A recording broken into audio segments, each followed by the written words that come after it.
স্বাগত ডিবিসি সংবাদে। আপনাদের সাথে আছি সুরভি আলম তরুণী। শুরুতেই জানাবো আকিজ বশির গ্লাস সংবাদ শিরোনামগুলো।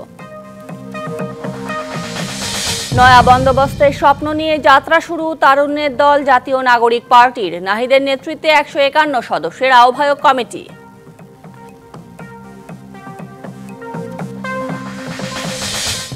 যে বাংলাদেশকে আর কখনোই বিভাজিত করা যাবে না। বাংলাদেশে ভারতপন্থী পাকিস্তানপন্থী কোনো রাজনৈতিক ঠাঁই হবে না। ভারত ও পাকিস্তানপন্থী রাজনীতির ঠাঁই হবে না বাংলাদেশে। নতুন সংবিধান প্রণয়ন করে স্বৈরতন্ত্র রুখে দেওয়ার প্রত্যয় নাহিদের।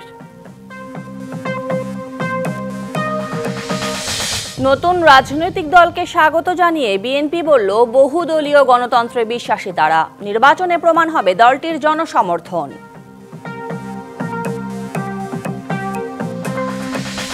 গণতান্ত্রিক বাংলাদেশ গড়ার বড় সুযোগ আগামী নির্বাচন।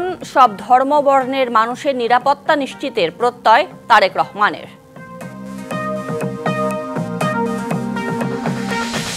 রমজানের বাজারেও বোতলজাত সয়াবিনের তীব্র সংকট। নিত্যপণ্যের সমস্যা 7 দিনের মধ্যে সমাধানের আশ্বাস বাণিজ্য উপদেষ্টার।